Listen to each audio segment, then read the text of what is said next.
کامیابی سے نشانہ بنایا ہے۔ اسرائیل کی جانب سے غزہ کے اوپر حملوں کا سلسلہ بھی رک نہیں سکا ہے۔ غزہ کے مختلف مقامات کے اوپر اسرائیل کی جانب سے حملوں کا سلسلہ جاری ہے۔ اس بار غزہ میں کے علاقے جو جبالیہ ہے وہاں پر اقوام متحدہ کے ایک اسکول پر بمباری کی گئی ہے، جس کے نتیجے میں تقریباً 40 سے زائد افراد جو ہیں وہ شہید ہو چکے ہیں۔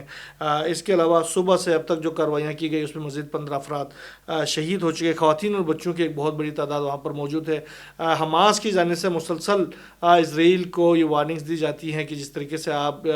جو کارپیٹ بمبنگ کر رہے ہیں ہم غزہ کے مختلف علاقوں میں، اس سے یہ ہوگا کہ آپ کے جو اپنے جو شہری ہیں جو کہ ہمارے پاس یرغمالی بنے ہوئے ہیں ان کی جانوں کو زیادہ خطرہ ہے۔ کل کے انہوں نے جو کہا تھا کہ جو امریکی شہری ہے، امریکی نژاد اسرائیلی جو شہری ہے، اس کو رکھے ہوئے جو مجاہدین تھے ان کے ساتھ ان کا رابطہ ہی منقطع ہو گیا، تو ابھی یہ کنفرم نہیں ہے کہ وہ زندہ بھی بچا ہے یا نہیں بچا ہے۔ تو امریکہ کے حوالے سے میں آپ کو بتا دوں کہ امریکہ نے اس شہری کے حوالے سے حماس کے ساتھ براہ راست بھی مذاکرات کیے تھے تاکہ اس کو رہا کیا جا سکے، تو درمیان میں اسرائیل کی جانب سے روڑے اٹکانے کی وجہ سے یہ جو ڈیل جو تھی ان کی نہیں بن پائی تھی، لیکن اب اسرائیل نے باقاعدہ طور پر اس کو ہی نشانہ بنایا، اسی جگہ کو نشانہ بنایا ہے جہاں پر یہ امریکی نژاد اسرائیلی جو شہری تھا وہ موجود تھا۔ اس کے علاوہ امریکہ اور ایران کے درمیان جو جوہری مذاکرات کے حوالے سے اپڈیٹس ہے وہ یہ ہیں کہ کل جو ہے وہ یہ مذاکرات ہونے والے تھے عمان میں، مسقط میں بھی ہونے والے تھے، لیکن امریکہ نے اس پہ کوشش کی کہ وہ اپنے پسند کی جگہ پر یہ مذاکرات ہوں، لہٰذا یہ مذاکرات ایک بار پھر اٹلی چلے گئے ہیں اور روم میں کل مذاکرات ہوں گے۔ اس وقت جو ہے عباس اراغچی نے ملاقاتیں کی ہیں، رشیا کے اندر صدر پوٹن سے ملاقات کی ہے اور پھر اپنے ہم منصب کے ساتھ ملاقات کی ہے وہاں پر، اور انہوں نے خاص طور پر ایران کے جو سپریم لیڈر ہیں ان کا اہم ترین خط جو ہے وہ آیت اللہ سید علی خامنہ ای کا جو خط ہے وہ صدر پوٹن کو پہنچایا ہے۔ اس میں اہم ترین پیغام ہے، اس میں خاص طور پر اسی حوالے سے اپنے جوہری پروگرام کے حوالے سے اور پھر امریکہ کے ساتھ مذاکرات کے حوالے سے اہم پیغام پہنچایا گیا ہے۔ اس کا کیا نتیجہ نکلتا ہے وہ کل ہی پتہ چل جائے گا جب مذاکرات روم میں شروع ہو جائیں گے۔ عباس اراغچی اپنے وفد کے ساتھ کل روم پہنچیں گے، اس کے بعد یہ مذاکرات شروع ہوں گے وہاں پر۔ دوسری طرف دونوں ممالک کی جانب سے ایک دوسرے کے اوپر دھمکیوں کا سلسلہ بھی جاری ہے۔ صدر ٹرمپ کی جانب سے مسلسل دھمکیاں آ رہی ہیں کہ وہ ان مذاکرات کے فیل ہونے کی صورت میں ایران کے اوپر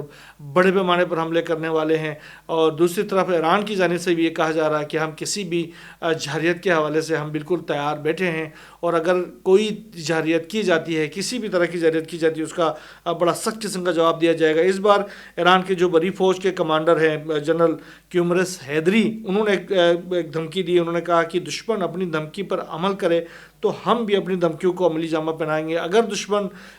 کسی قسم کی شرارت کا ارادہ رکھتا ہے تو اسے جان لینا چاہیے کہ ایرانی افواج اس کا سر تن سے جدا کرنے کے لیے تیار ہے۔ تو یہ دھمکیاں ایک دوسرے کے اوپر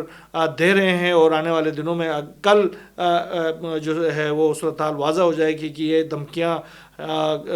ختم ہوتی ہیں، دوستی میں بدلتی ہیں، یا پھر ایک دوسرے کے اوپر بڑے سخت قسم کے حملے کیے جاتے ہیں۔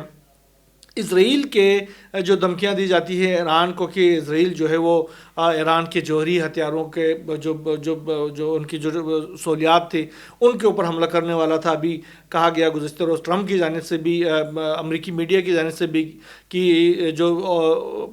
بنجمن نیتن یاہو ہے وہ ایران کے جوہری پروگرام کے اوپر حملہ کرنے والے تھے، لیکن ٹرمپ نے ان کو ایسا کرنے سے روک دیا اور انہوں نے مذاکرات کو ترجیح دے دی۔ ابھی اسرائیل کے جو سابق وزیر اعظم ہیں ایہود اولمرٹ، انہوں نے ایک بڑا اہم قسم کا انکشاف کیا۔ انہوں نے کہا کہ اسرائیل کے پاس ایران کے جوہری پروگرام کے خلاف کارروائی کرنے کی صلاحیت سرے سے موجود ہے ہی نہیں۔ انہوں نے کہا کہ اس بارے میں نیتن یاہو کی جو ساری بڑکیں ہیں وہ صرف ان کی میڈیا پالیسی کا حصہ ہیں تاکہ بحرانی مسائل سے رائے کی توجہ ہٹایا جائے۔ جو اسرائیل کے اندر بنجمن نیتن یاہو کے حوالے سے جو ایک پک رہا، وہاں پر عدالتی کارروائیاں ہو رہی ہیں، اس کے ساتھ ساتھ وہ جو قطر گیٹ کے حوالے سے جو معاملات میں پھنسے ہوئے ان سے توجہ ہٹانے کے لیے وہ یہ تو اولمرٹ کہتا ہے کہ وہ اس طرح کے بڑکے مارتا ہے، باقی اس کے علاوہ ان کے پاس کوئی ایسی صلاحیت موجود نہیں ہے کہ وہ ایران کے جو جوہری تنصیبات ہے اس کے اوپر کوئی حملہ کر سکے۔ ایران کے جوہری تنصیبات جو ہیں وہ سخت سیکیورٹی میں ہیں، اور اگر کوئی کوشش کی جاتی ہے خاص طور پر ایران کی سیکیورٹی کو بریچ کرنے کی، تو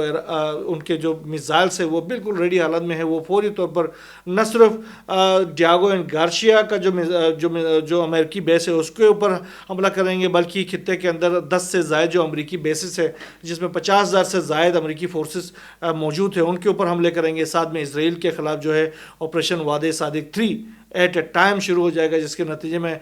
کم از کم ایران نے اعلان کیا ہے کہ کم از کم ہم 1000 سے زائد ہائپرسونک میزائل جو ہیں وہ اسرائیل کے اوپر داغیں گے، جس سے اسرائیل جو ہے وہ ملیامت ہو جائے گا۔ تو یہ صورتحال آنے والے دنوں میں یہ بڑی اہم ہو سکتی ہے اگر مذاکرات فیل ہوتے ہیں۔ تو دعا ہمیں یہی کرنا چاہیے کہ مذاکرات کامیاب ہوں تاکہ دونوں ممالک امن اور سکون سے زندگی گزار سکے۔ ایرانیوں نے یہ کلیئر کر دیا ہے کہ ہمیں مذاکرات سے کوئی زیادہ امیدیں نہیں ہیں، ہم اپنے طریقے سے جینے کی پوری کوششیں کر رہے ہیں، ہم ان چیزوں کو کم کرنے کی کوششیں کر رہے ہیں، باقی جو بھی صورتحال ہوگی دیکھا جائے گا۔ افغانستان کے اندر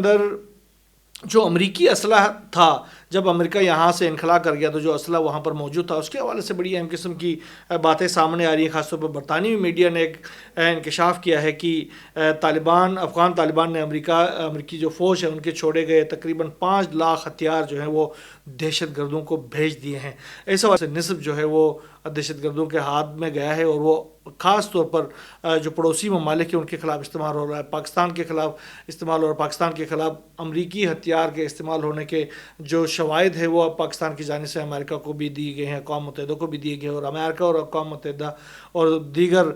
جو دفاعی تنظیمیں ہیں وہ اس حوالے سے اون بھی کر رہی ہیں کہ واقعی پاکستان کے خلاف جو ہے وہ افغانستان کی سرزمین استعمال ہوتی ہے، اور افغانستان میں موجود جو امریکی اسلحہ ہے وہ پاکستان کے خلاف استعمال ہوتا ہے۔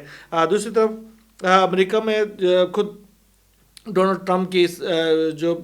زیر صدارت وہاں پر وائلنس تشدد بہت بڑھتا جا رہا ہے۔ خاص طور پر ابھی ریسنٹلی ہم نے دیکھا کہ خود صدر ٹرمپ کے خلاف کس طریقے سے وہاں پر تقریباً 50 سے زائد جو ان کی جو ممالک ہیں 51 ریاستیں ان تمام کے تمام میں احتجاج بڑک اٹھے تھے۔ ابھی جو ہیں دوسری جو پرتشدد کارروائیاں جو ہیں ان کی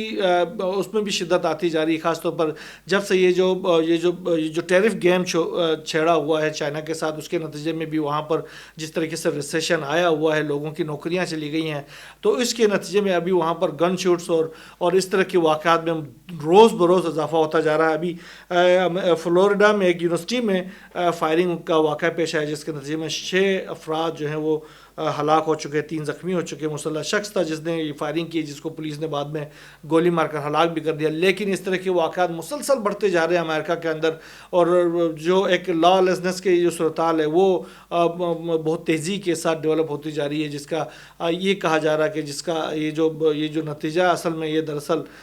ٹرمپ کی جو پالیسیاں ہیں اس کے نتیجے میں عوام کے اندر جو انرس پیدا ہو رہی ہے وہ آخرکار ان کو تشدد کی طرف لے کے جا رہی ہے، اور اس کے نتیجے میں اس طرح کے واقعات پیش آتے ہیں۔ بہرحال دنیا بھر سے